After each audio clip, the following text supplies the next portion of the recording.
folks, and welcome back to the Grave Consequences podcast.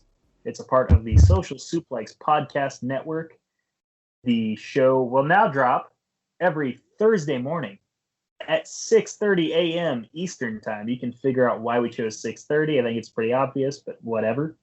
I am Caleb Baldwin. Follow me on Twitter at I am Caleb B, as I already mentioned. Follow Greg at X Maserati. This is episode 26 of our show. And also we obviously are reviewing season 1, episode 26 of Lucha Underground.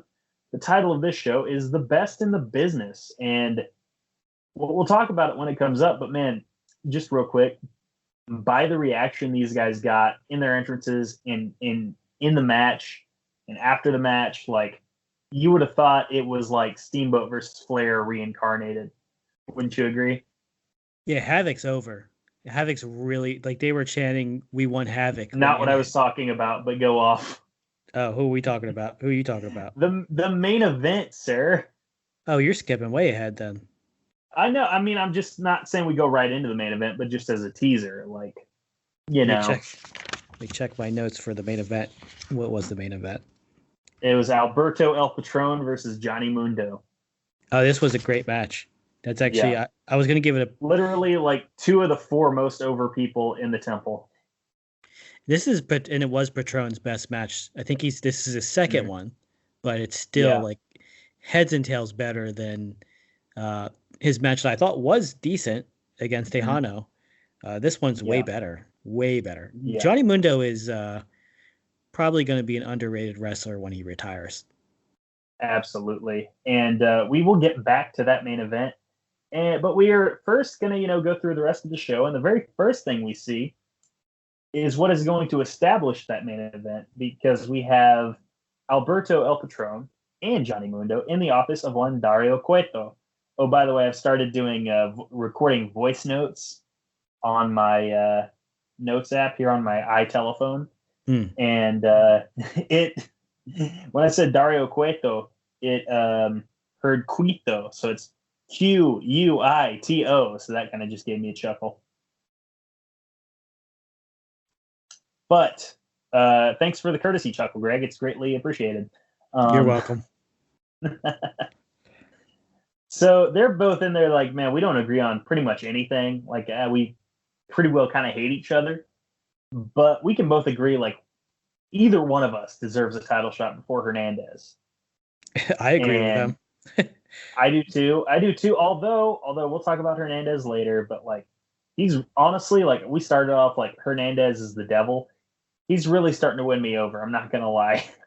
Because he's good. He's good in the ring. It's just yeah. And he's supposed to be a heel. So he does come across as a good heel, especially in this episode. He's an incredible heel. Yeah.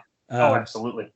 The way he debuted was kind of like how ex-WWE guys would debut in Impact for a while. And in the group chat, I was just going off on the many, many blunders Impact had when I was watching. So it had that kind of energy where it was like, all right, here comes a guy. They're going to shoot him to the moon from another promotion. To the moon, like Dogecoin. To the moon. Our AMC. So hold those stocks, guys. I'm trying to get up over 10. Like I'm holding steady, but hold them, guys. Hold them. Don't sell. That's what they want you to do, is sell. Once COVID's gone, the theaters are going to open up. So you're going to feel pretty stupid once you drop that stock, but nonetheless. When you drop that stock and when Greg's able to retire because it's trading at $4,000 a share, you're going to feel like real idiots. Oh man. But yeah, no, like, they both go off about how, like, hey, we deserve it more than Hernandez. Look at what we've done for the temple. And that's when Dario gets an idea, and you always know he's up to something, because he always is up to something. He's always working. He's working overtime to be a dick, basically, like, if you think he gets paid to be a dick and he loves his job so much that he's there, like, he's scheduled to work an 8-hour shift, but he always works 12, because that's how much he loves his job. 24/7. Absolutely. He's a small business owner working overtime to keep his business afloat, being a dick. Yep, absolutely. Absolutely, man. He he skipped the McDouble and got the double cheeseburger, or maybe it was the other way around, and used that 20 cents to start an LLC. But this is when Dario gets an idea because he sees the contention between the two, and he says, "You know what? All right, I'll do something for you." Dario Cueto books Johnny Mundo versus Alberto El Patron, and the winner will get Hernandez next week, with the winner of that getting the next title shot for the Lucha Underground Championship at Prince Puma. And as the title suggests, this sets up our main event of the evening. And I thought the segment was good. This wasn't Dario's best character work in the episode. That's going to come later, but he did a very good job here. Yeah, he wasn't too cowardly. I mean, as a promoter, it's a good like if you're taking wrestling for real, it's a great decision. It's a great main event. It kind of screws Hernandez over because Hernandez already had the number one contendership, so he's kind of having to defend it. So he has a right to be upset, but at the same time, maybe not so much. Maybe Hernandez has more of a right than Alberto because Alberto's had one match. And Hernandez won a specific match for that.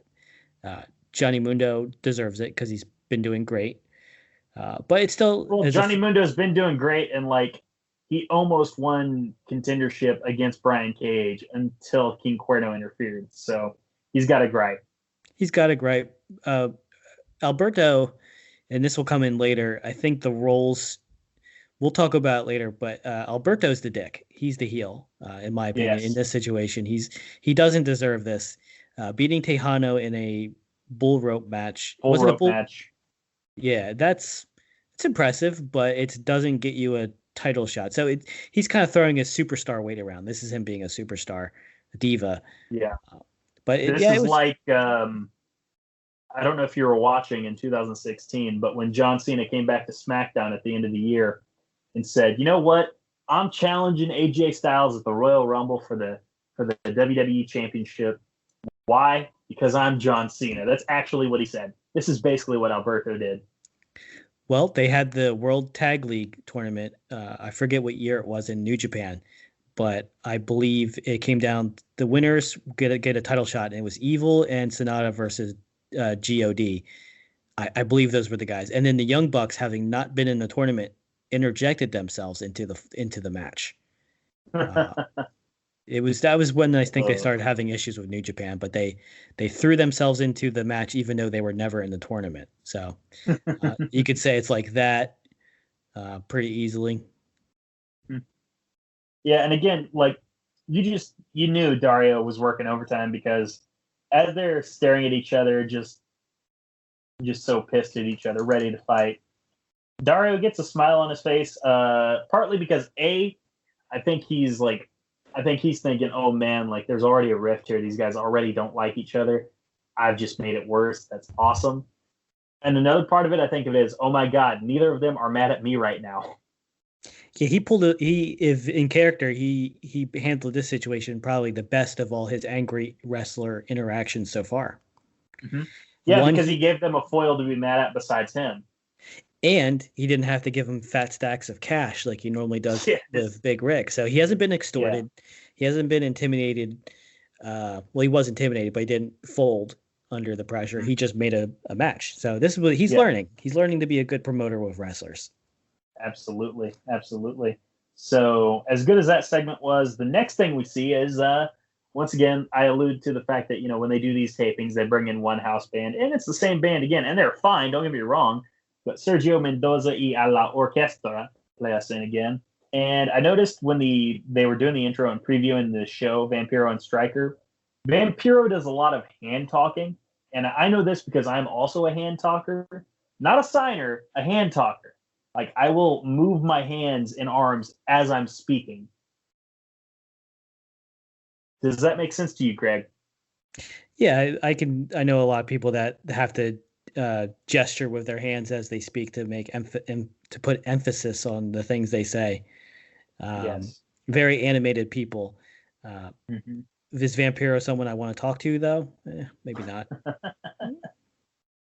Oh man! And actually, no. you shrugged your shoulders as you said, maybe not. Actually, I probably would. I'd love Vampiro. Uh, we I we would do. love to listen to Vampiro for like half an hour. Yeah, as long as he doesn't. Well, I'd say as long as he doesn't lie, but he lies all the time. Yeah, I would love to that's be why I would want to talk to him. if he were doing like a Henry Rollins kind of thing where he did spoken word about anything. I'd be there. If he I listened to him on podcast. That's what I would do. I don't think I'd like to talk directly to him because he's probably crazy. That's fair enough, man.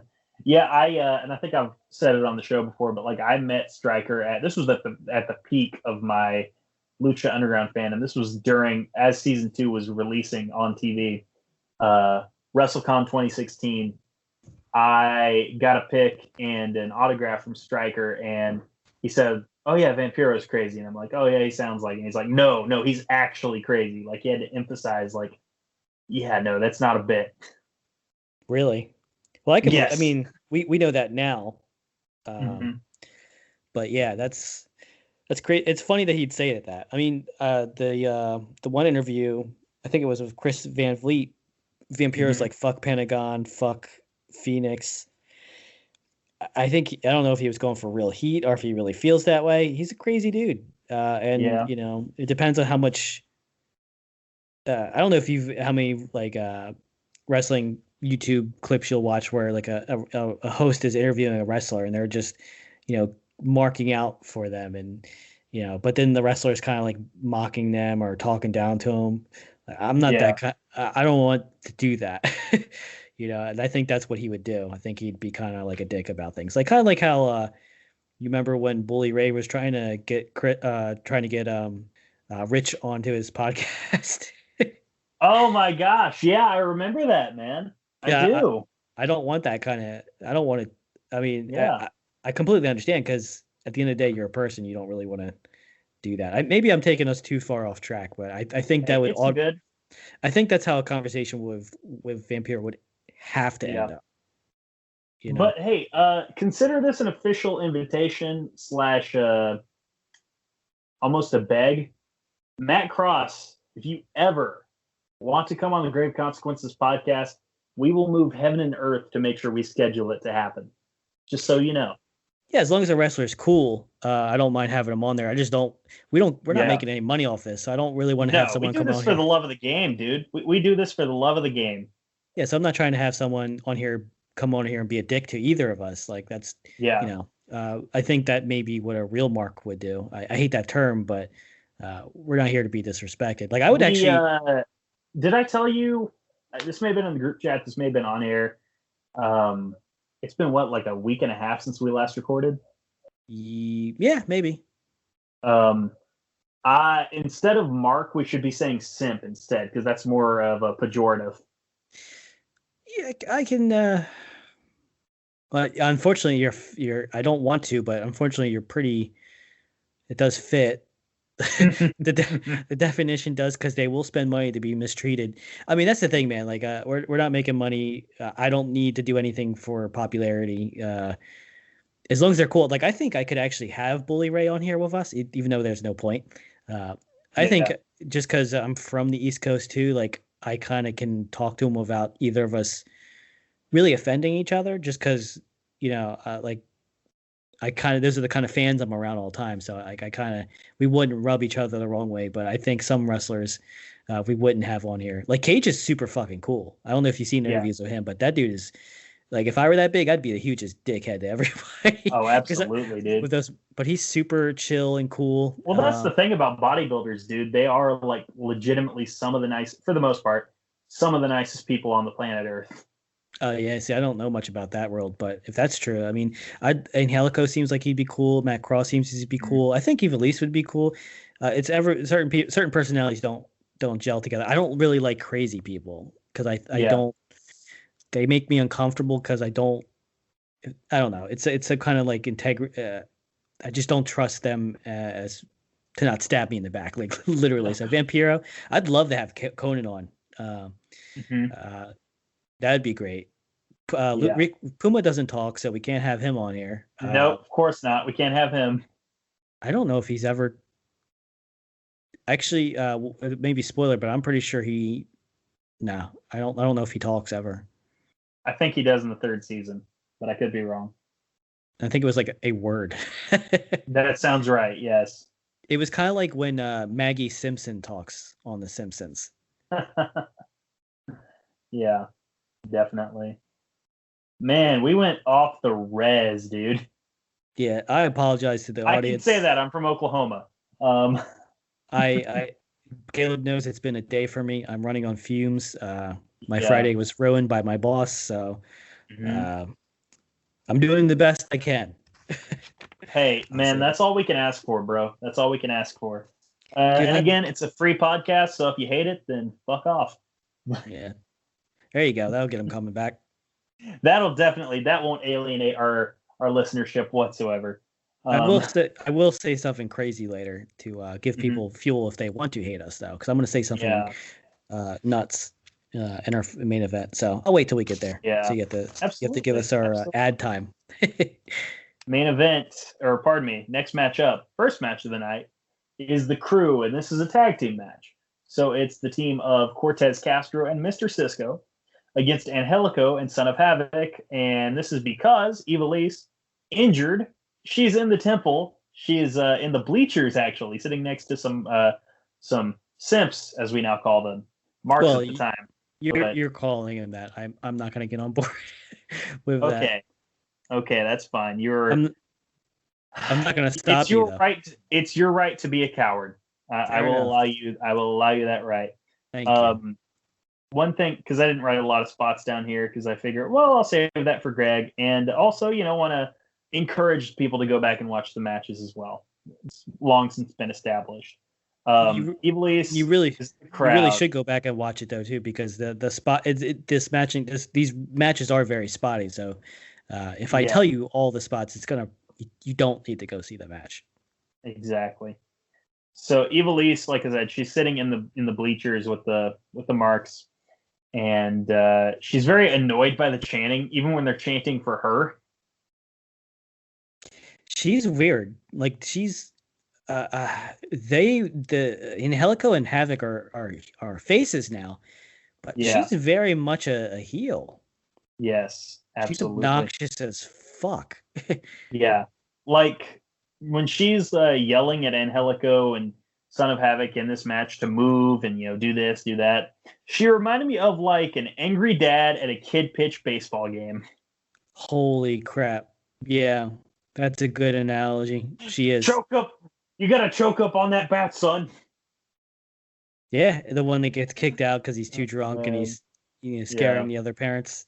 Or like Randy Marsh versus Bat Dad on South Park. Oh my gosh! Hey, Bat Dad. I didn't hear no bell. They should. That's a spot they missed out on. Oh, well. Oh, man. That's great. That's great. Some other mark for the Crew. Oh, my God. Yes. They should have had, in like the next row up, they should have had Bale sitting up there arguing with her. And you have Ivelisse do the whole, you want to do it? You want to do it? They had the opportunity. They squandered it, though. And then you have them get escorted out because it's like, well, they're fans, they're not wrestlers right now. And as Ivelisse is getting escorted out, she's like, "Oh, I'm sorry, I thought this was the temple."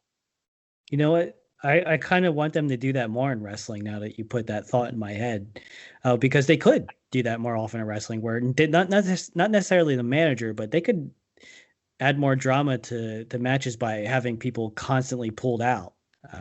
Yes, I'm sure some New Japan fans would love that for some of the Bullet Club antics. It could be cool to do that more often, I think. I will take your word for it on that New Japan remark, because I don't watch fetishized wrestling. I do. Oh my gosh.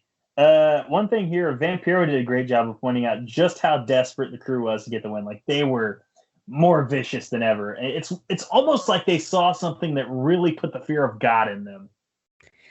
Put the fear of God in them, and it's one of those things where sometimes where a team or a player or combatant has a layup, as Dario would say, Mhm. and because they have the layup, they don't bring their full game because they're expecting an easy W.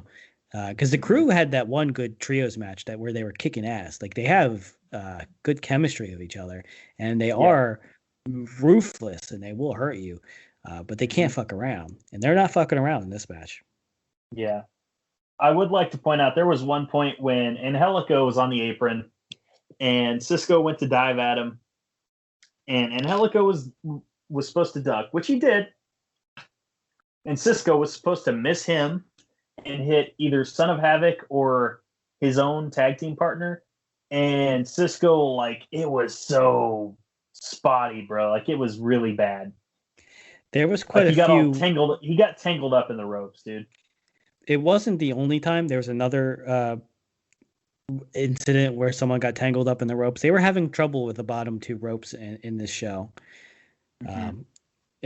That's a constant theme in this match. We could even call it the worst in the ropes instead of best in the business if you want. But yeah, fair enough. I like that actually. Yeah, I'll write it down. Well, just remind me. We'll call it worst in the ropes. absolutely. Thankfully, they weren't dangerous botches. They were just kind of like, okay, yeah, that guy tripped. They just looked bad, you know. It looked pretty bad, and you couldn't really edit it out really cleanly. Unless you completely cut away. Which, what would you be looking at? Because they were during the big spots. Did you want me to give some flavor on the match? If you want to, I mean, I'm not gonna force you to do anything you don't want to, but if you would like to, then feel free. Well, let me just say that I'll just say this match was all about redemption for the crew. This whole thing was supposed to install a little bit of doubt for the. Do they have a name? Havoc, Angelico, and Ivelisse? There's no real name. I think eventually they do become christened as Team Havoc, but I think that's only by commentary. I don't think they ever acknowledge themselves as that. Let's call them Full House because there was 3 dads in that. I love it.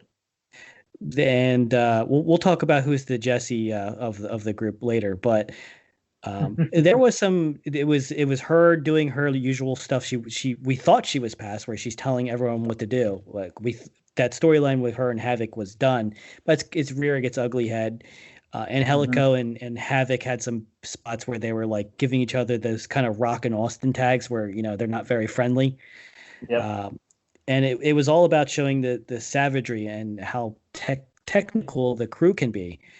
So it was this whole match was to instill doubt, or that it was this whole match was there to make it seem like, oh wait, the crew can beat them and they will beat them because the Full House crew is falling apart from the inside already. And this is following the interview they had with Vampira. Yes, they won the title, but the story they're trying to tell is that it's a house of cards, if you will. Yes. And the whole match this isn't their best stuff. They're holding back for the next match. So if you skip this match, you're missing out on some story stuff because there's some psychology in this match. But if you just want great wrestling, you can probably, I mean, there's great spots, no doubt. There's a million V triggers before I think, or maybe around the same time V trigger was becoming awesome with Kenny Omega. There was the shatter machine. Is that the move where you do a code breaker with a flapjack like FTR does? Shatter machine. What was the move that FTR did in NXT where they have a guy in a leg lock and the other guy jumps off the turnbuckle and lands on their knee? Hits the knee. I don't know, man. Because I thought that was shatter machine. No, shatter machine is the flapjack into the code breaker or whatever. Okay, that's where the finish is. There's some high spots. There were some good, lucha moves, but I'm not going to tell all the spots. If you should follow them because, like I said, there's some good psychology and story elements, and it ends with the crew getting the W, and maybe they're getting their shit together because now also Full House is down a dad. Jesse is on the bleachers. So she's Jessie? She has dark hair. Okay. So I feel like the glue of the group has to be Son of Havoc, which would make him Danny Tanner. Who's the guy that broke Atlantis Morissette's heart? Was that It's Dave Joe? Coulier, Uncle Joey Gladstone. Uncle Joey's Havoc? That's fine. I'm okay. Okay, yeah, that's. Oh I wait, like it. you said Havoc is Danny Tanner? Yes, yeah. In my opinion, I mean, Angelico would be maybe Angelico's. Well, he'll be Joey. and hell, I feel like yeah, okay, that'll work. It's not a perfect parable, but it'll work. Yeah, I think there's two. I don't think there's a Joey. I think there's two Jessies. That's fair enough. Yeah, that's definitely fair enough. Yeah, the Full House crew lost.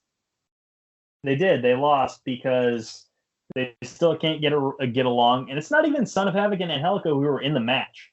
Like they had some tough spots here and there, but like most of the problem, honestly, it's Ivelisse. Yeah, it's a very. It was kind of weird coming back and watching this because I thought they had moved past that, like in the storyline where she's telling everyone what to do. Yeah, but they're coming right back to it. I guess they're trying to show that they had the heart to do it, but the story now is they may not have the heart to keep it. The honeymoon's over. Yes, and it's funny though. They're great trios. It's a real shame that she hurt her leg too. Yeah, but. Yeah, I think Lucha Underground did the best they could do. Yes, absolutely. In the situation, yes, they did. One more thing before we move on to the next segment, and it's that there are certain guys that you can tell get it. And it was after one particular dive, I can't remember when, but Angelico hits this clean ass dive like he always does, and then he takes the time, posture for a second, and he like swoops his hair. And it's just so douchey. But like at the same time, he's so honestly, and I'm a straight guy, but I'll say it, he's so handsome that it's like, I get it. I really do. He's a better heel. Like when he comes out and he's dancing in the AEW, like you just instantly hate him, even though you might respect him. Like I love him as a wrestler, but it's like, God, stop. Yep. But he does one spot in this match where he gets dizzied, and the way he falls out of the ropes is like, not Ric Flair-esque, but like it's kind of on that level where he's like knocked out and he just flounders out and just it looks like a horrible spill, but you can tell that he's doing it controlled. I don't know if you remember that spot, but I thought it was hilarious. Yeah. No, like I just want to go back to it and say again, Angelico gets it. He does. He's great, and I think he that's why he should be. He could do so much more than he's being used for right now. And he could have done so much more in Lucha Underground, but don't want to get into spoiler territory, but circumstances kind of held him back. I think he got spoilers, but yeah. Yeah, that's why I didn't say. It's a 45-minute show a week too, so there's only so much time, and there's so many killers on this show. A lot of them end up in NXT, a lot of them end up in AEW, and a few they're on the main roster now. Yeah. At least one. So, yeah. So, the crew get the win. The very next thing, and this is where Dario does his best character work of the night. Dario, by all intents and purposes, as things look, it looks like he invited Delavar Daivari into his office. And Daivari is just not interested. He's not listening to a word that Dario is saying. He's checking his phone, holding his drink in one hand, not even looking up, not answering him. And you can tell just by the look at his face, Dario feels disrespected, as he should. And Dario hates this guy. This is great work because it's heel versus heel. And I know I harp on that so much, but it's realistic. Like not every asshole is going to get along with every asshole. In fact, they should conflict more often because they should because like, oh, this guy's such an asshole, and they don't realize they're looking in a mirror. Yeah, an asshole is someone that will disrespect other people, and usually sometimes assholes are because they're insecure. So if you upset an asshole, they're gonna. It should be more combative and more more conflict. But my favorite part was when Davari raised his finger as Dario was talking to kind of like when he tell was him, doing the spiel, yeah. and Davari does the like hand waving motion like on with it. That was amazing.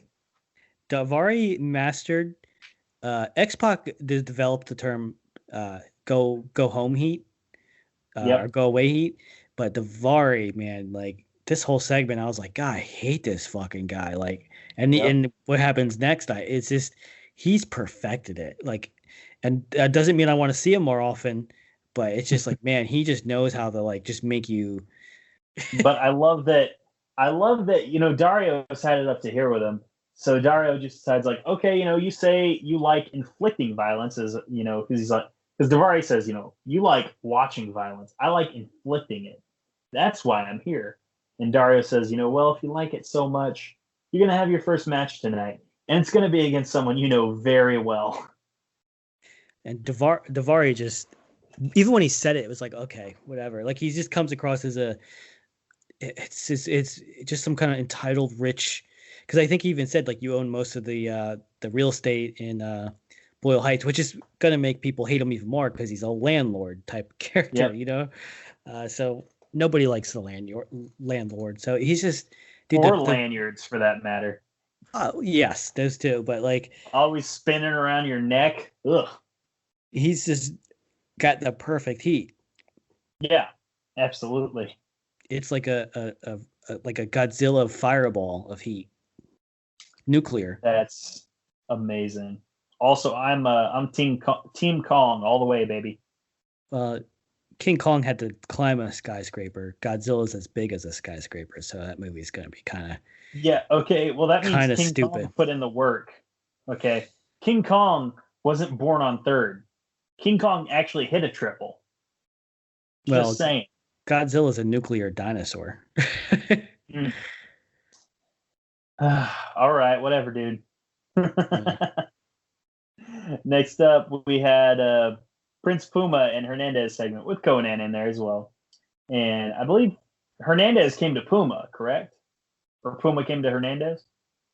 When I was watching it, they just were kind of in the same room. Okay. Either way. It's the locker room. They were there. Drago's in the toilet. Someone's trying to flush him down. Drago's trying to sneak back into the temple through the sewer. He's trying to reverse Andy Dufresne it. You know what they could have done? They could have had Drago constantly walking around, like how some people have toilet paper hanging from their shoe or their pants. Oh my God! Yes. How else does he get in the temple? That's fair enough, man. That's fair enough. Drago crawled through 500 miles of shit to wrestle in the temple. And he smelled like roses on the other side. That's how he gets all that fireball from all that methane. Jesus Christ. It's the best episode yet. First thing Hernandez does is he tries to gaslight Puma. He's like, oh, you're here to thank me for helping your boy retain the title last week? He's like, no, clearly you were trying to spear him, but go off. They could have gone longer with the storyline of the doubt of Conan, but they didn't wait on it. They just immediately were like, no, Conan's cool. And I'm not going to be one of those fans who are like, oh, they should have waited longer, because I hate when people do that. That's obnoxious. Like, you don't know. But it was surprising. I thought they could have gone with that storyline for quite a while. Of the doubt, like, is Conan going to turn on him? Is he not? Kind of like MJF and Cody. They could have gone on with that for a while. Honestly, that could have gone on. If not for a pandemic, under normal circumstances, that probably could have gone on for like another year. But it's whatever. Yeah, it's not the end of the world. It was interesting. I was surprised that they just came. It was just kind of because that was kind of the big question of the last episode. Is Conan looking to replace Puma? Would he, if he had a chance? Does he care who has the championship? Because if he's managing, it doesn't matter who the person he's managing it is. He's still going to charge the same rates if you're looking at it realistically. But no, he came out and it's like, nope, my loyalty's with Puma, and it was like, oh, all right, well, that's fine too. Well. To play Vampiro here for a second, of course his loyalties with Puma. Puma's the young cat, dude. Puma doesn't have these miles added up. He's not at the end of his run.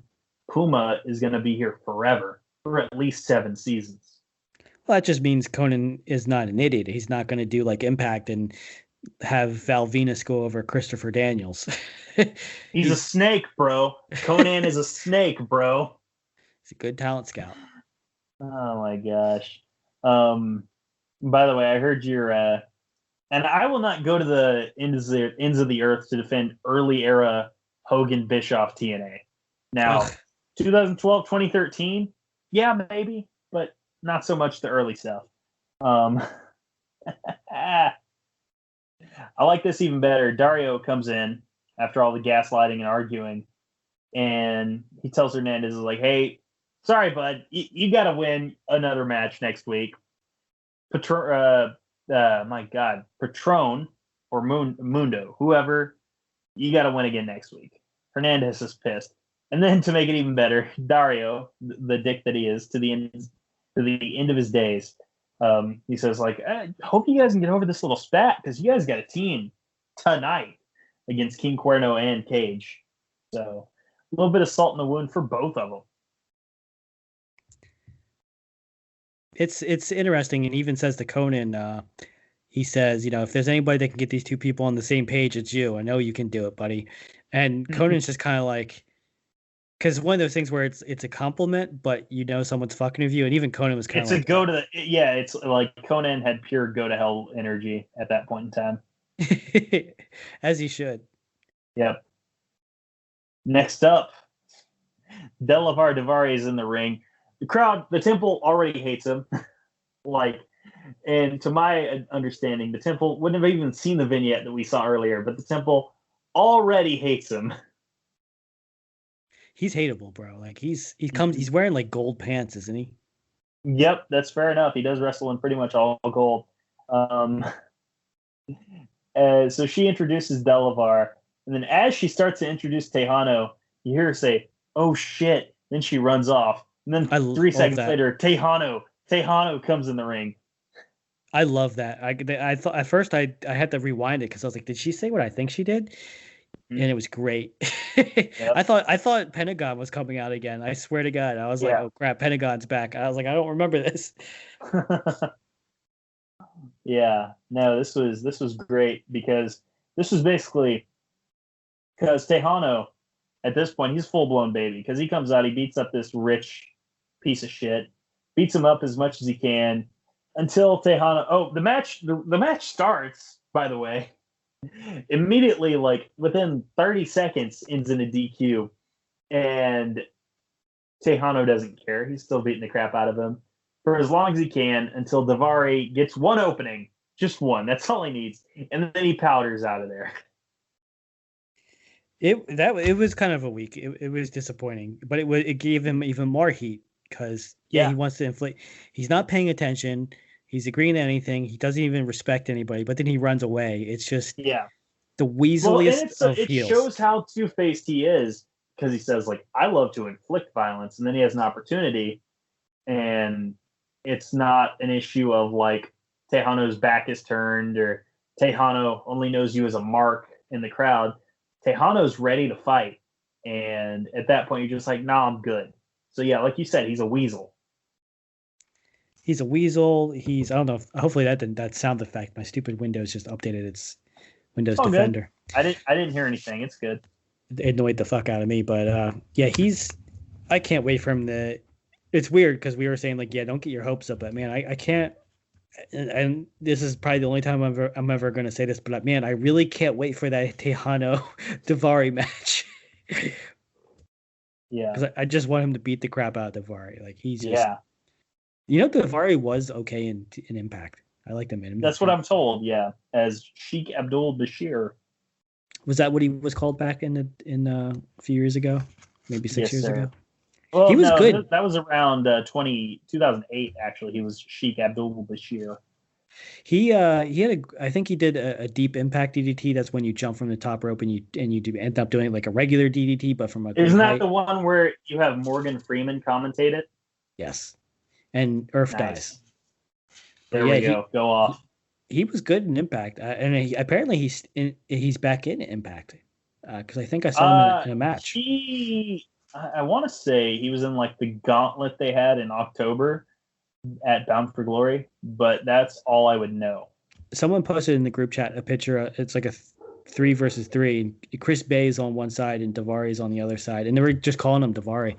Davari's a great. I don't want to say. Well, he's a perfectly fine wrestler. Like he can do some cool moves, but he's very. I don't even want to use the term old school because I think that's stupid to call just getting heat. But he's very much like a Jay White, where he's all about getting heat. Like he can do cool moves, like Jay White does a cool Uranagi, but he's really there to just get you just to hate him and want him to get his ass kicked.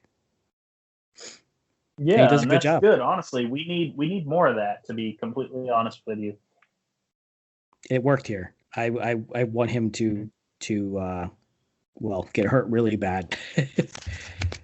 Yeah. Oh, and he throws shitty punches. I wrote that down in my notes. His punches were garbage. Let me ask, off the top of your head, better or worse than Shane McMahon? Shane McMahon's known for having bad punches. Yes. Yeah, you didn't know? Well, I like his shake, rattle, and roll punch he does, the Muhammad Ali thing where he does those jabs. Yeah. I like that. You like those? I love that. Oh, man, I guess you're entitled to your opinion. Oh, yeah. Well, I don't know. I haven't watched in years, so I don't know when he came back, I didn't see much of him. Back in the day, like I like those kind of moves, like the bionic elbow. I love Juice Robinson's right hand, the hand of God, right hand of God. I love Shingo's. I love that just snappy punch. The right hand people will throw, just knock people out. I love that crap. I like strikes. Yeah, I get you, man. I get you. So after that, we have our semi-main, which is Prince Puma and Hernandez against, I wrote it down, Cage and King Cuerno. Sorry. Can we call them the Terminators? Because they're hunters and they're machines. I love it. I really do. There we go. The Terminators. That's amazing. What sucks is I think this is one of the last times that they team up in Lucha Underground. Yeah, they were a team that was not meant to stay together for long. Too much ego. Yeah. Absolutely. Let's see. First thing I noticed when we get back, and maybe it's for time constraints, everyone's already in the ring. We don't see entrances at all. I kind of love that because while it is fun to see an entrance for a great wrestler, especially when the music's cool, sometimes I don't need to see everybody's entrance. Like when it's a tag team, I do not want to see individual entrances. I don't give a shit. Oh no.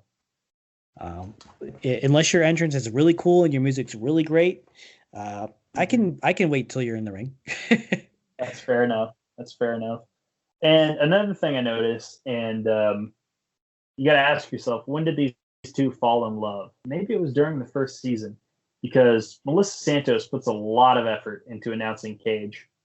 Dude, I was very confused as to who you were referring to fell in love. I was like, where are you going with this? Yes, King Cuerno and Hernandez fell in love.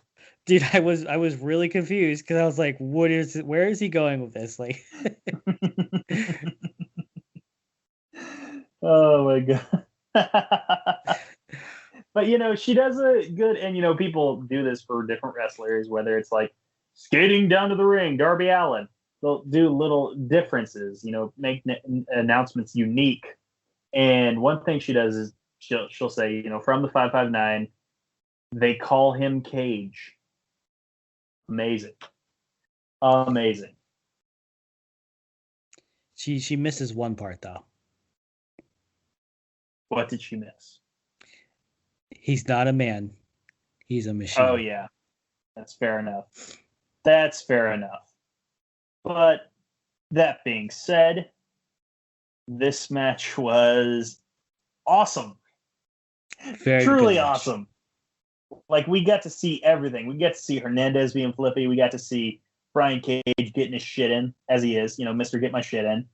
My God, Hernandez border tossed Cuerno onto Cage from the inside of the ring to the out. Clean-ass tope over the top rope. And then, after he hits the tope, and feel free to interject when I give you the opening, after he hits the tope, gets back on the apron, starts swaggering as Prince Puma goes to one-up him.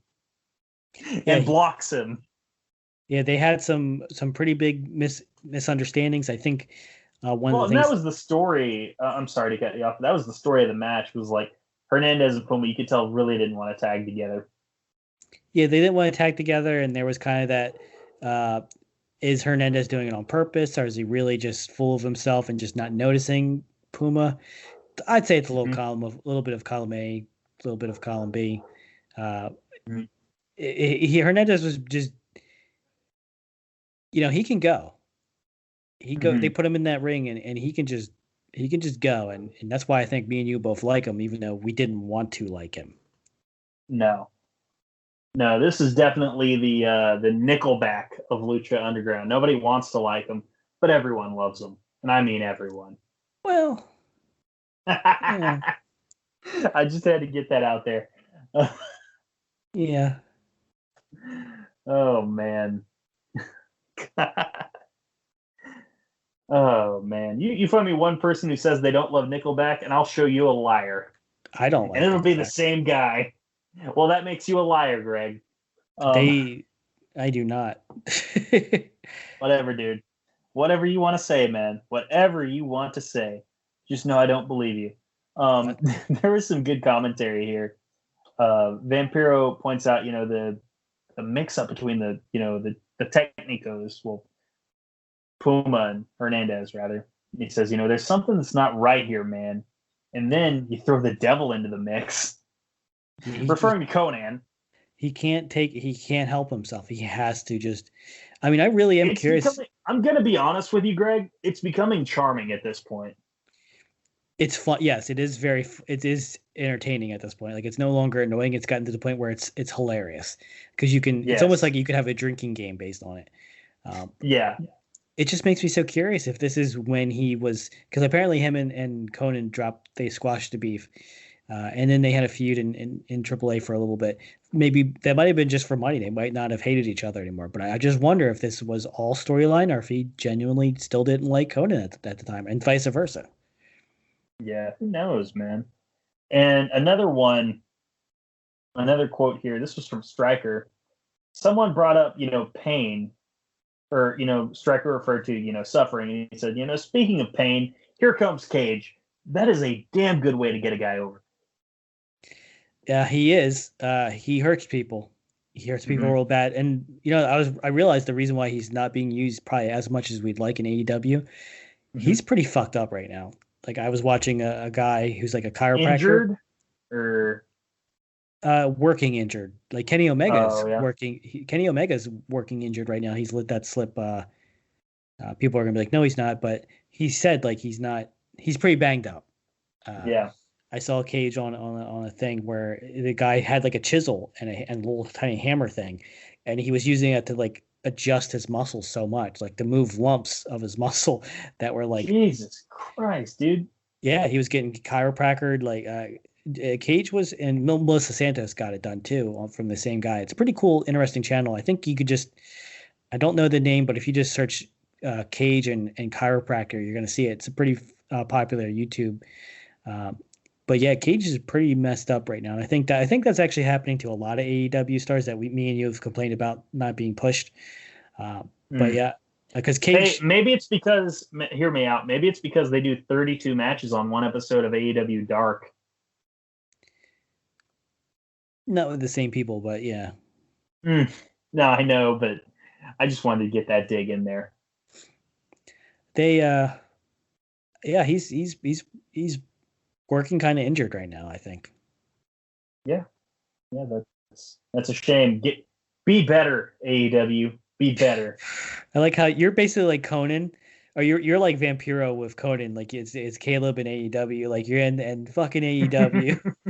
Their fault. Oh, I gotta be the match striker. Jesus Christ! I'm sorry. I'm pissed. We paid out big money to. So this is a baseball thing. Either way, we'll talk about that later, or we won't talk about it on air because it's not pertinent.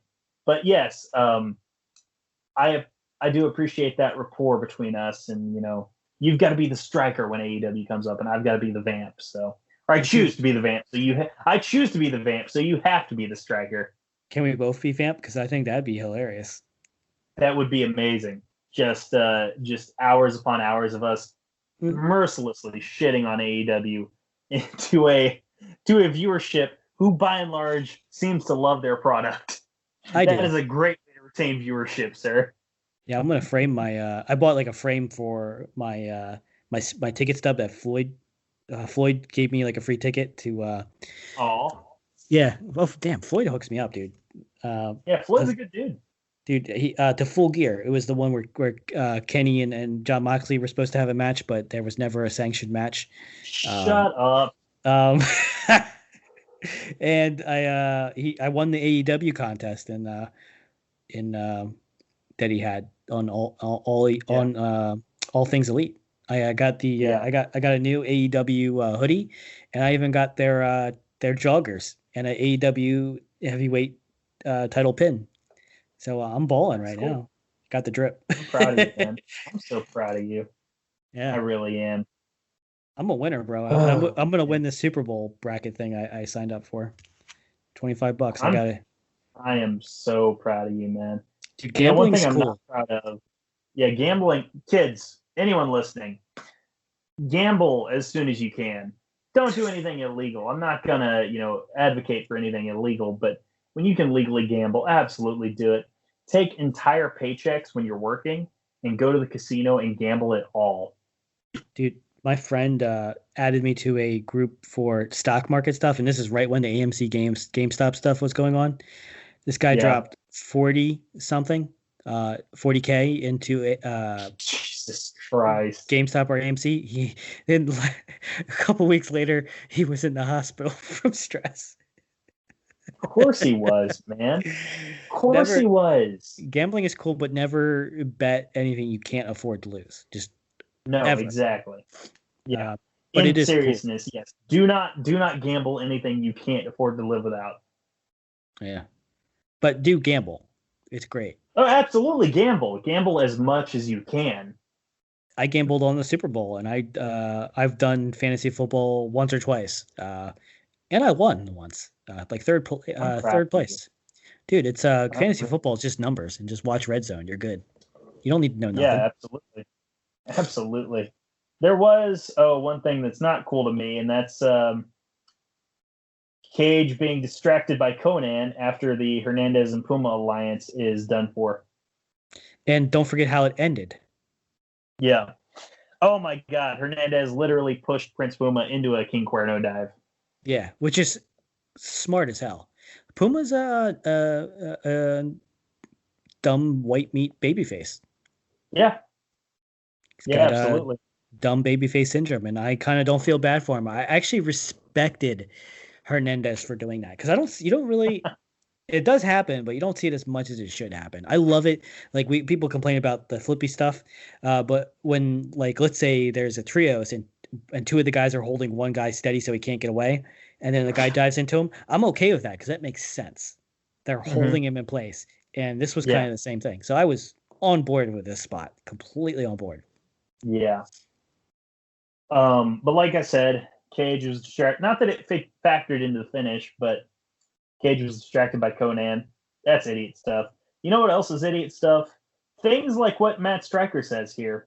As Hernandez is attacking Prince Puma, and he's done with the tag team, just beating the crap out of Prince Puma, throws him into the, just beats the crap out of him, and then leaves. But as this is happening, Matt Stryker has the gall to say, if this is the first time you're watching wrestling, or you've watched your entire life, you knew this was coming. What the hell, Stryker? Well, you did. To be fair, it sounds a little shooty. Well, you know what? I am not going to shoot on your opinion too much because there are instances where I don't like it when they break the fourth wall. I like kayfabe. So while I was okay with the statement, I completely understand how you feel about it. Yeah. I will not invalidate you. I appreciate that. I really do. I'm glad you respect my opinion. That's a big pop. That's a 44-ounce Mountain Dew right there. Big pop. Gamer fuel. Jesus Christ, this guy. Cage hits Weapon X near the seal on Prince Puma, the Lucha Underground champion, and he gets the win. Hey, our boy Brian Cage just pinned the Lucha Underground champion again. He did the Razor Ramon Bullet Club thing. Well, I'm going to say it the NWO thing because, Bullet Club is basically NWO. It's an NWO ripoff, but yeah.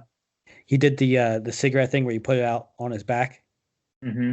And then he did Weapon X. I could be wrong. I'm pretty sure the first person to do that, and I could be wrong, I thought was Stan Hansen. I don't know. You could be right. I just know that Diesel and Razor Ramon would do it occasionally. But also, Weapon X is... I love that finish, dude. Mm-hmm. It's great because it's a very convoluted setup. But when he finally nails it, it's kind of like End of Days from Baron Corbin. And I don't care how you feel about Baron Corbin, but End of Days. That finish is amazing. It's like a better version of Sister Abigail. Yeah. Or Blade Runner. Dude, like the thing about Baron Corbin is that like it's really like, okay, he's like, oh, he's boring, he does chin locks, and he like extended chin locks, and he does, but then you see his Instagram and it's like, oh, mountain biking and horror movies and barbecue. And then he's got a cool finish and before he became royal, fairly cool song relatively to boot. It's like, how can I hate him? Well, he also is a jiu-jitsu guy, and he showed some of his clips. I may have said this on the air. I said it in the group chat that he showed clips of a tournament where he did a leg lock of a kind. And it was incredible at leg lock. And I even said, this is before he was big, so he was responding to people. Yeah, I was like, dude, that should be your finish right there, or that should be another finish you add because it's a perfect. It's one of those submission moves that does look good. Sometimes submission moves don't look cool in wrestling. Like I don't think like John Cena's STF. STFs usually don't look very good. Cobra clutches usually don't look very good in wrestling, even though when done for real, they can look cool. It was a leg lock. I don't remember. I think it was like a reverse knee lock. It looked great, and so he can also maybe not wrestle. I'm not gonna say he could do all that, but he can do submission stuff too. So they just don't let him do it. Yeah. Oh, hey, real quick, have you seen today's new episode of WandaVision? No, I'm gonna watch it pretty soon. Don't spoil. Oh my God, I'm not gonna spoil anything, but you're gonna love it. Does Batman show up or Luke Skywalker? Okay, there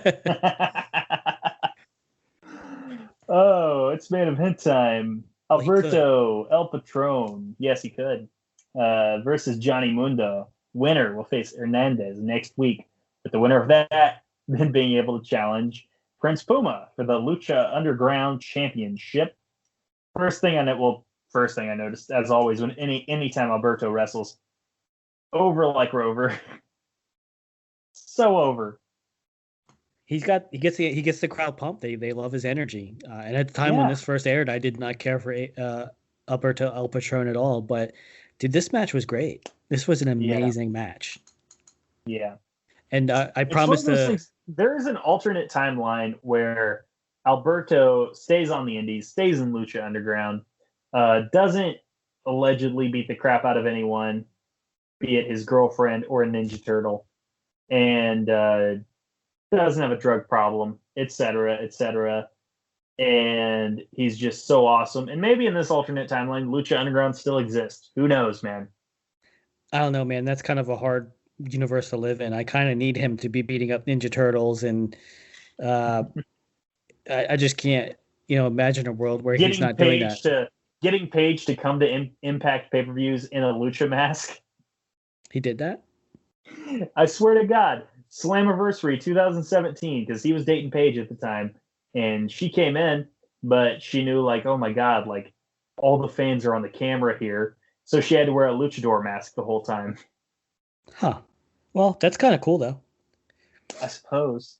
And it looks silly, but yeah.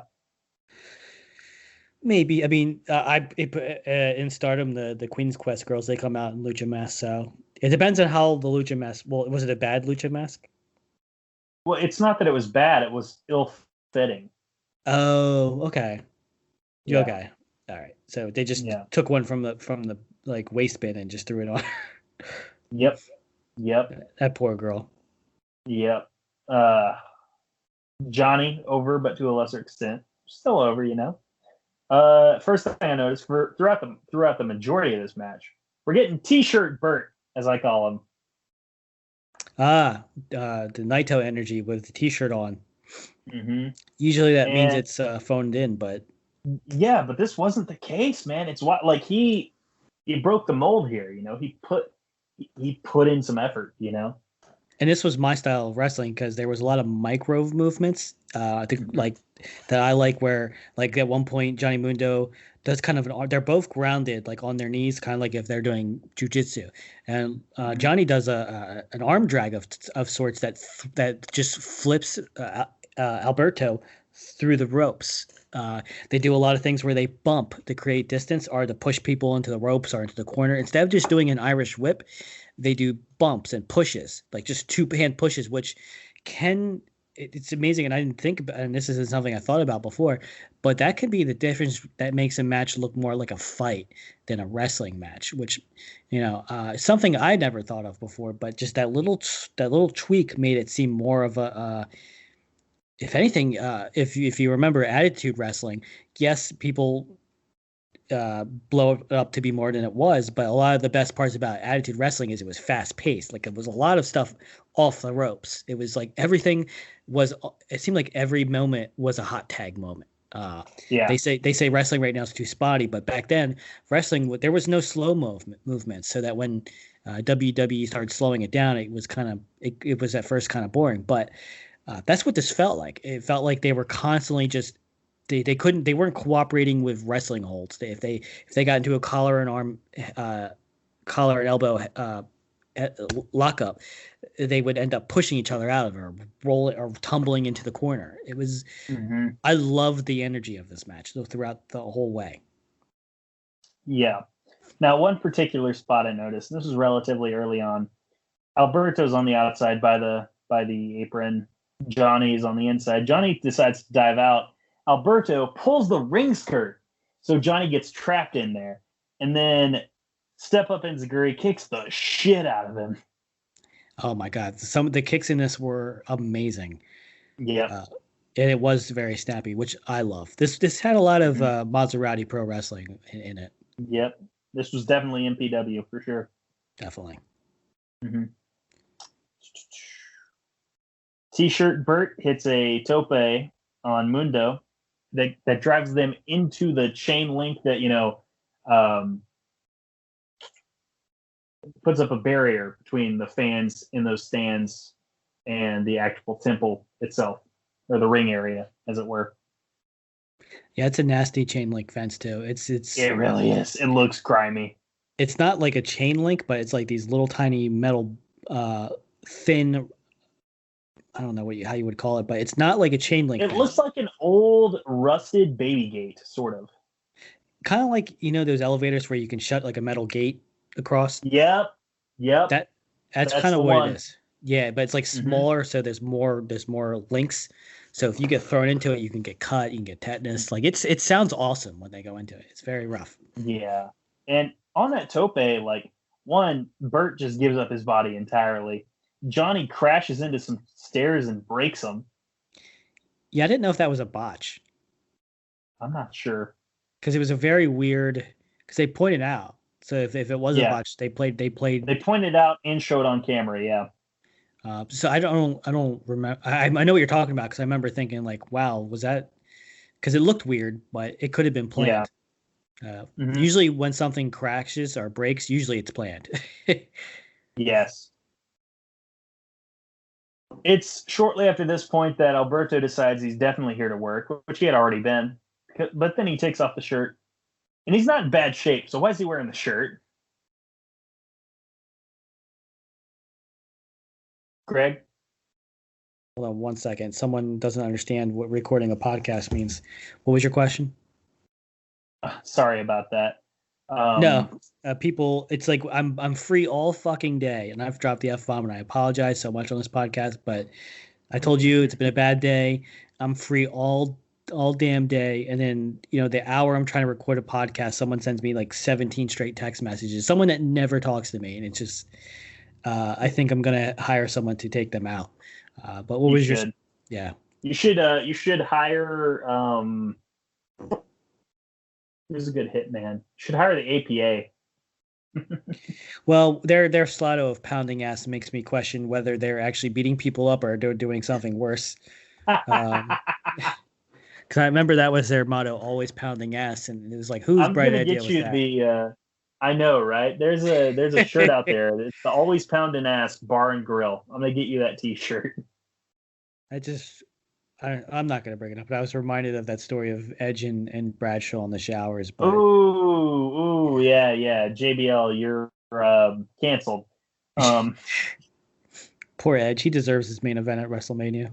Absolutely, he earned it, man. He went from number 1 all the way to number 30. Him and Orton did the old Bulldog and Shawn routine.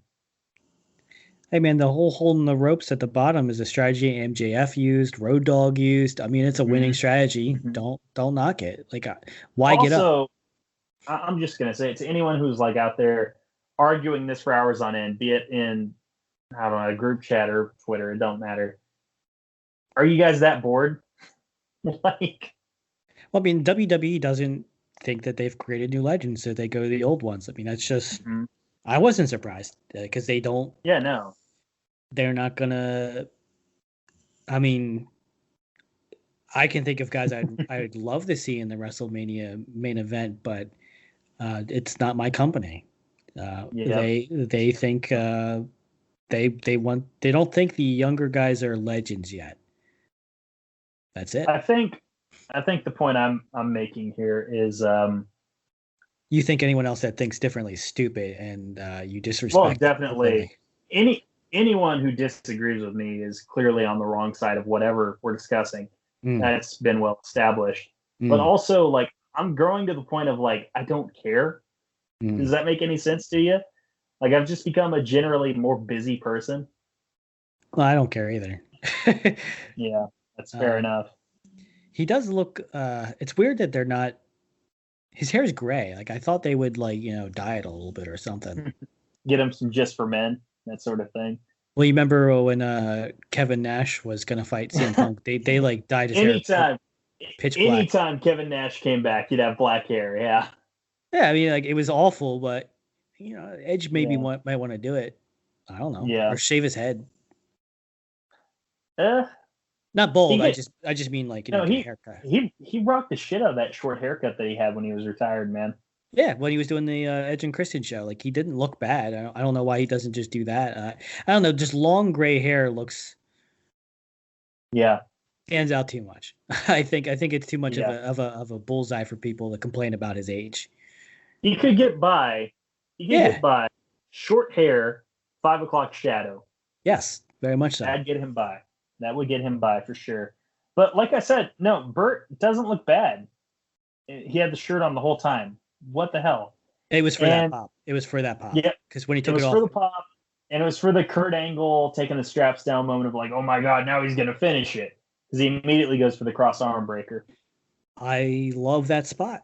And the crowd did too. I love that. The thing about it, when you've got a submission wrestler in there, and you build to them trying to put this submission on, and they finally got it on, and you think the match is over, or the match could be over, whether you want this person in the submission to not tap out or you want them to tap out, you're immediately 100 times more invested than you were before, because now it's not a 3 count. Now it's a matter of they've got to either hold on or they've got to tap or get to the ropes. There's nothing else to do. And it puts 100 times the amount of heat that was on the match before on it, at that moment. There's a lot of people that have submissions as their finishers, but there's a lot of people that can't do this. Kurt Angle's somebody that can do it. Alberto did it here. I can't even. Brian was damn good. Brian is damn good at it. Daniel Bryan's damn good at it. I can't, off the top of my head, I'm sure there are people, but I can't think of anybody. Now, granted, because, like, if he got it on you and he cinched it in deep, it was over. Benoit, off the top of my head, for sure. Oh, definitely Benoit. I remember screaming at my TV at WrestleMania for him to make Triple H when when he made Triple H tap at WrestleMania. Or no, Hmm. he was at Backlash. I think it was he made HBK tap at WrestleMania because it was in No, Canada. no, he made Triple H tap at Mania. Okay, so that was the first one. Yep. Which people, and that may not sound like a big deal, but Triple H never tapped before this. I think this was like the No. first time he tapped. He never That, really tapped to the walls of Jericho in a real match to lose. Uh, mhm. this was the first time he tapped. Like they gave Benoit the keys to the goddamn kingdom because then he beat the next pay per view, Shawn Michaels. Uh, Hmm. that was Well, one. they did that, but then they immediately I stopped watching after like, that. I immediately well, stopped watching after that match because I remember thinking there's the only place to go from here is down, and I had no idea how yes. right I was. Hmm. Exactly. You were very right because they immediately okay, Bad Blood's the next show. Triple H and Shawn are going to have their blow off inside Hell in a Cell. Well, that's got a main event. So now your world champion isn't closing the show. That's to me, that's a sign of disrespect. And it's like, oh, well, you're not in the blood feud. You're not in the main feud here, so you're not going to main event. How would Um, how would you feel about and just putting up a scenario, just like that scenario and a lot of other scenarios where the main event isn't the heavyweight champion? How smart do you think it would be if someone were to like just not have the heavyweight championship defended on those pay-per-views where they wouldn't be the main event? Like let's say there's a taker match, right? That doesn't happen very often. Would you because absence makes the heart grow fonder anyway, and yeah. I think sometimes people are seeing too much. I think Well, I don't know. in the hypothetical, you've got to play the game where, in this hypothetical, okay, we're building to, and we put in the work, and we're building to a non-title Roman Reigns, Daniel Bryan. That's going to be our main event. Our champion at the time in this hypothetical is, let's say, Kevin Owens, and we've built up this like Kevin Owens Cesaro thing on TV, and we're content to save it for the next show, the next pay per view. Yes. But here's the thing: you've got to be willing to adapt because if you look at, and this is in a hypothetical world where like we're doing arenas now, we're selling tickets, we're doing all that. You've got to look and you've got to ask yourself if this main event is drawing us enough tickets as we expected. Do we need to sell more? Can we put that match on? Do we have to put this world title match on the card, even though it's still not going to main event, but it's definitely going to boost the lineup? And if that at that point, if the answer is yes, then I'm not a fan of not closing a show with a world title, but in that instance, I would be okay with it. What if I mean, you could still have them in there, but maybe make it like a tag match, That's not a bad idea either. like something that continues the storyline, but Mm-hmm. isn't like basically you hold off on the blow off match. Like, Yes, I like that. Or have like a talking segment for one of them, or a tune-up for one of them. yeah, I think Yeah. that would fix that kind of problem. I think we're probably we've talked more about Edge and hypotheticals than we did about this main event. We gotta get back Who to gives it. a shit? It's our show, dude. I gotta edit it. Well, yeah, just don't edit this out. It's not a big deal. Oh no, I'm keeping it in. I just have to listen to it again to make sure that we did. Yeah, Yeah. that's fair enough. When you listen to these and you edit them, I want you to tell me how great I am, just in general. Not how Just great make, I sound, because I know like my tech isn't super high gear like some people's, but just how great I am, just in general. carrying Literally on gas me. with the match, amazing match. Uh, Yes, that's the the thing. This match was good. As distracted as we sound, this match was very good. it was very good. There was, and I love the visual wins. When he did Mm-hmm. the armbar, it did look like Johnny had to choose if he was going to tap or if he was going to find a way to escape, and he barely rolls out. That Mm-hmm. gave Alberto the W submission, like the visual submission. Like it instilled the thought, and a lot of this goes back to Johnny Mundo being so good at selling and just everything in Lucha Underground. This is his best work. Mm-hmm. He made it believable that Alberto could make him tap. So Alberto has the visual win right there. Mm-hmm. Then AEP or Johnny Mundo gets a visual pin. I forget what he got, what he hit him He with. hit the end of the world, and Alberto got his hand on the rope. Yes, it showed that Alberto could not get his shoulders up after that move. So that Mm-hmm. made Mundo look good. So now at this point, Mm-hmm. both guys have a visual win over each other. Not a real win, but just And yeah, go they, ahead. they have the visual win, not a real win, but they show that like each of them could win. They're very good. They're very good, and not necessarily one's better than the other, but like in moments, one is better than the other, obviously. And here's the thing: Johnny might have a gripe because there's a bunch of back and forth in the ring, and Johnny at one point he's in a compromised position, and Berto kicks the crap out of his head, gets the win. Here's the thing I noticed after this: it was basically a super kick with like the force and tenacity and the sound. Mm-hmm. Basically a super kick to a down Johnny Mundo. Alberto fell onto Johnny, but as I noticed, and referee Marty Elias did not, it looked to me like both of Alberto's shoulders were also down. It was this was an amazing finish because it came off like a flash KO. Where it was during they were going back and forth trying to hit each other with kicks, and this is when Alberto started doing a super kick to grounded opponents. It was a super kick. He did it to John Cena when he came back and won the U.S. title off of John Cena. This was a new finish of his, and it was so crisp. It was so much of a flash KO, and he did. It was very much like the Austin Triple H match when they had the 3 stages of hell or whatever it was, where they both ended up hitting each other with a chair and a sledgehammer, but Austin fell first and then Triple H fell on top of him. You're right. It does cause doubt. Alberto gets the win, but Johnny does not look weak here. Johnny looks incredible because again, it's a flash KO. Flash KOs, if you get hit with a flash KO, as long as it's not the first and only move, you don't usually look very weak because a flash KO is something that comes out of nowhere and you're done. There's nothing you could do. So this match is I would give it a 5 stars. Yes. It's a great match. I would agree. It was very good. Very good. Honestly, and this may be controversial, maybe not, best match we've seen on the show so far. It very well could be, and I'm going to one-up you. I will say that Johnny Mundo is the Hiroshi Tanahashi of Lucha Underground. Yes. There we go. He is the ace of Lucha Underground, sir. Kind of has the same build as well. A little bit. And very handsome guy too. He's handsome. He's got the huge, he's huge, and I just see the comparison so much here because he's probably the heart of Lucha Underground. Puma's the champ, but as I said, he doesn't talk. He sometimes comes off as a background character. But Johnny feels Mundo, like things just happen to him. I feel like Johnny Mundo has. I like the way he sells. I like the way he moves around. Whereas Puma can be very much an indie darling, flippy, which is fine, but sometimes he's too perfect, if that makes sense. Mm-hmm. Like he doesn't seem human. And yes, that's kind of a backhanded compliment, but it's just the truth. He just seems, sometimes it's almost like I'm watching a movie.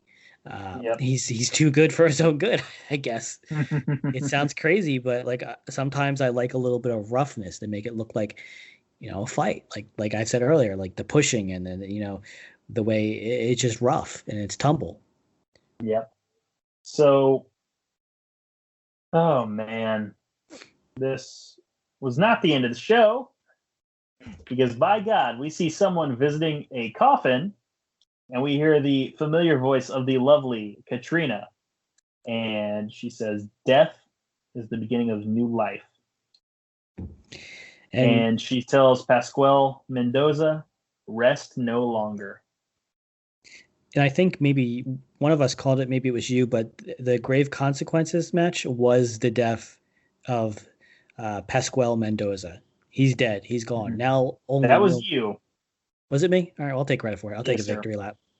I will take the social suplex victory lap, even though this is an old show, so I kind of did know. But I'll take it anyway. I'll take it in kayfabe. How about that? Yes. It shows that she planned it all ahead. She didn't. Phoenix was just a means to an end, as you can tell, because she's not with Phoenix. He's the simp that has been taken advantage of. She's back with her jerk boyfriend, and now he's only more of a jerk. He hasn't changed, only for the worse. but she's actually worse. Yeah. She's actually the more toxic one. Yep. Absolutely, man. And the best visual, because she's begging, she's rather commanding, not begging. Sorry, no disrespect to our queen Katrina. To rise and open his eyes, and the very last thing we hear that opening note from his badass stock music theme song, and then we see his eyes open, and the show's over. The show started off kind of weak, in my opinion. Like, not weak, but just you could tell certain matches they were saving their best for the next match. With Tejano and Daivari, they don't have anything, so they didn't even have a match. The Hernandez and Puma versus the Terminators was setting up another match. They were giving out the best. They were saving that for the next match. But my God, the final match was just amazing, 5 stars. And in this part, we love Mil Muertes. Like, we want to see him just beat the crap out of people. I find it very funny though that you completely skipped the Dragon Azteca. Oh my God! I am so sorry I missed that. Let's circle back real quick. Oh my God! You know why I skipped it? It's because this angle sucks. Yeah. It takes up so much time, and it's a trashy angle. Well, she never pays. She has one match in Lucha Underground. I give them credit. They tried to invest in it. I think they were literally training her to wrestle, maybe, because you said she wasn't a wrestler, but she was Savannah. She was a ring announcer or something. Yep. This is clearly voiceover, big boy voice for Matt Cross for Dragon Azteca. I said it's also clearly a kidnapping because he won't let her go. No, that's a kidnapping. It's a kidnapping, and she's very bad at whatever martial art he's training her in. And again, I don't think he's actually training her for martial art. Maybe he won't let her leave because she won't pay the deposit on her next belt stripe. Who knows? But it's a terrible segment, unfortunately. Yep. Lotus says, "Hey, I'm ready." Azteca says, "Take me down, then you can leave." And she can't take him down. No. I don't even remember her in the matches she's in. I only know of one match that she's actually in. It was multiple people, and I just don't remember her part at all. Well, we'll talk about it when it comes up, but can't wait. Yeah, sure, man.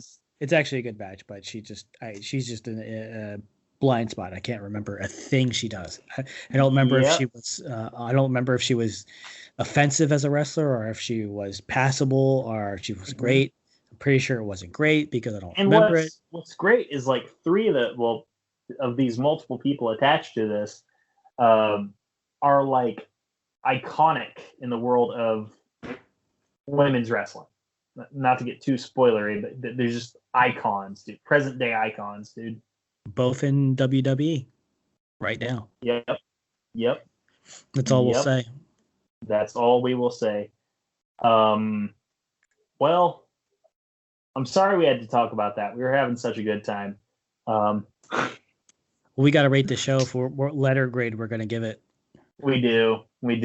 I can go first. Man, I was ready to give this an even A, and then I remembered the Black Lotus segment, and I'm like, yeah, let's go A-. I got to give it a B-. Okay. A majority of the show is skippable. I would say if you have to go out of your way for this, just watch the final match. Well, but you see, that's where that match did so much for me, and that last segment did so much for me that it bumped it from a B+ to an A-. And that's understandable. I'm trying to keep it. The Daivari thing sucked, bro. I didn't mind it because it, his punches were trash. It got both guys over. It actually served a purpose. And I know that's a very Fed Defense Squad thing to say, but it served its purpose here. No, I get that. I just think if you're going to brawl, learn how to throw a decent punch. Because he was doing that thing where his punch hit the mat. I was going to say, yeah. It was like that Dark Order extra from that last show of 2019. It was actually exactly like that. Yes. Amazing. Amazing. But hey, don't talk about Tejano's brawling, because Tejano is very good at brawling. Oh, he's great. He's actually elevating Davari. Absolutely, dude. And in the process, he's getting himself so over. Yes, Like, I Davari's am shocked. it's working. I just don't like non-matches, especially in Lucha Underground. I was I didn't remember the match. I was like, oh, Dario will come out and restart the match because he usually does that, but he didn't. Yeah. No, that's yeah, that's pretty much the show though. So we went A- and B-, I believe. Yeah, I'm gonna go. I'll give it a straight B. I don't forget the minuses and pluses. It's a B. That's fair. That's fair. So folks, that's the show. Check out every other show on our Social Suplex Podcast Network lineup. That includes the likes of 8-Bit Suplex with Josh and Sandy. That covers Impact and video games as well. We've also got All Things Elite with Floyd and Austin S. As the name suggests, that is an AEW-based podcast. So if you want the exact opposite of Grave Consequences, that's your show. Next up, I believe Great Match Generator is on the list. Greg, feel free to if I'm missing anything. That one is hosted by DJ Cooks. As the name suggests, they use a generator to randomize great matches to watch and review. It's a good concept, in my opinion. You check it out. They pull out some cool matches that you might not have ever seen or heard of before, but they're considered they go for the matches that are considered amazing. So they're looking for like the 5 stars, what you would consider 5 stars, like maybe in the 80s or late 90s, early 90s. It's if you're a wrestling nerd like us, you're probably gonna like it. We got Keeping a Strong Style, the guys that brought me into the Social Suplex, Jeremy Donovan, John Juris, and we got the young boy Josh Smith.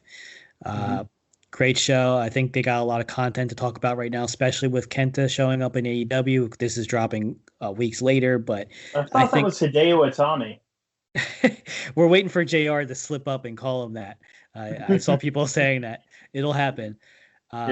We got the OGs. We got One Nation Radio with Rich Latta, James Boyd. We got Grown Men Watch This stuff. Grown Men Watch This shit. That's with who's hosting that one? I got no memory. Oh, geez, you're so bad. James Vanderbeek, not the Dawson's Creek guy, as I say every week, and Chris Bryan. That's right. And then we got Ricky and Clive, which is surprisingly Scottish brothers. God, I love them. Hosted by Ricky and Clive. Check out. Is that all the shows? Is there another show? I believe so. That's all the promotions. I'm gonna feel so bad if we miss someone because we usually don't. Grown Men Watch This shit. Ricky and Clive. Listen to everything we drop. Everything is literally listen to everything on the network. Listen to us first, and then listen to everything. But listen to everything.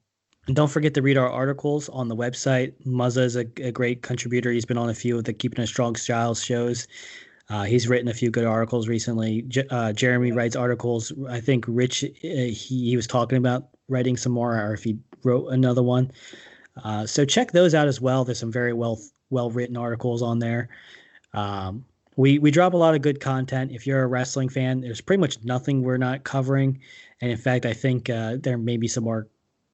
Well, I could see some more content coming along the way as Joshi wrestling kind of starts to blow up a little bit more, especially with this AEW tournament. So we'll see. Yeah, absolutely. Folks, that is the show. And some people might tell you that Caleb Baldwin doesn't get distracted, doesn't go off the res when he's in conversation. But those people, they'd be wrong, wouldn't they, Greg? Yeah. And what happens when they're wrong? What do they have to suffer? Judas Messias matches. Jesus Christ, you're terrible. They are terrible, but that's what you got to do. Oh, man. Yes. Sometimes in life, you have to suffer and watch Judas Messias matches. Not no more like this. Judas Messias. There's a difference. There's a huge difference. And that, to me, that feels like it may as well be Grave Consequences.